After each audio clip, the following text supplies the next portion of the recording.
I'll just say a little bit about this book.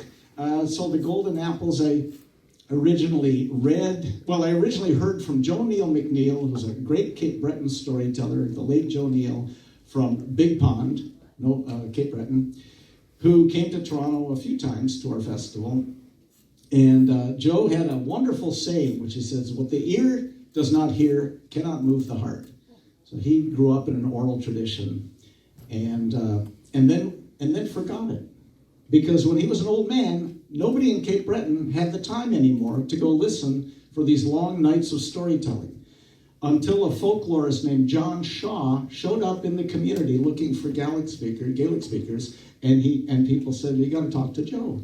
And John Shaw comes up to Joe Neal and says, I hear you tell the old stories. He said, well, I used to, but I forgot them all. And John said, please remember. And he said it was like scraping the bottom of the barrel, but finally Joe Neal, his entire repertoire came back because he had one great listener.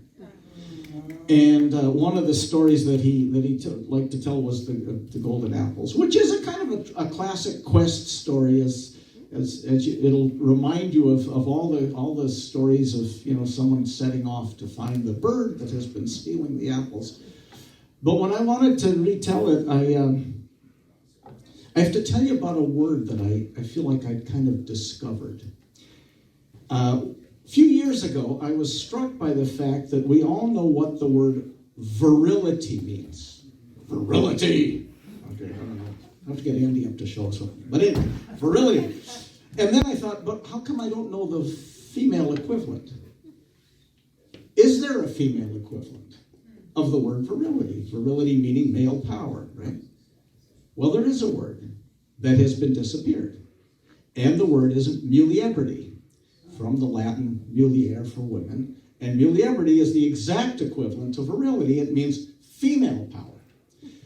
So when I was rereading the old-time stories, I started to think, well, what would happen if the women had power in it in new ways?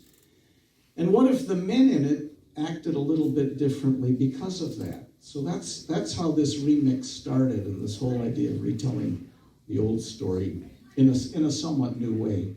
So the fox who's been helping him has told him what to do, which is kiss her, and she will have to do what you want.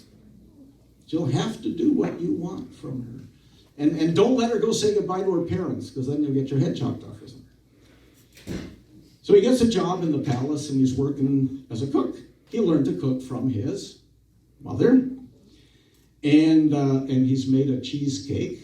Now he has to theoretically steal Princess Lucien to take her back to one of the kings he's met along the way.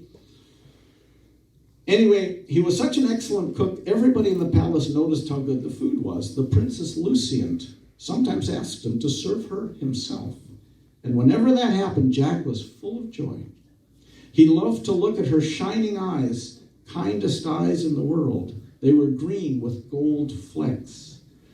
And one day he summoned up all of his courage and came up to her room. She had a sign on the door that said, "Knock resolutely."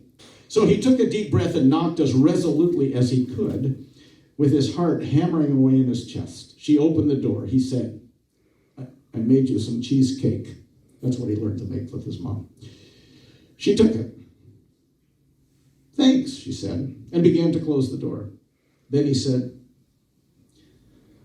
can we talk?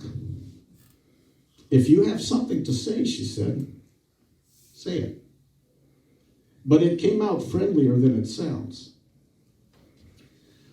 Princess Lucien, I'm Jack, he said, and I'm really a prince and not a cook. I mean, I'm a cook too, and I cook stuff with my mother. She taught me how to make this cheesecake, and I have a friend who's a fox, and I steal gold things for old kings. And the fox told me I have to kiss you, and that will make you follow me, and you're not supposed to say goodbye to your parents, because if you do, I'll get arrested, and they'll chop off my head.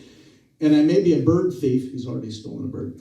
And I may be a horse thief, but I'm not a girl thief. So I've come to say I love you, but I have to go get killed by the king from the next kingdom over, because I just can't kiss you the way the fox said I needed to. So I hope you enjoy the cheesecake, and I wish we could be together. But anyway, I'd rather be dead if we can't.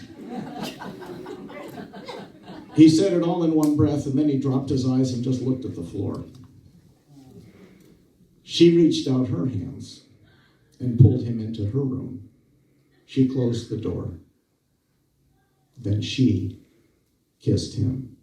So now he had to do whatever she said.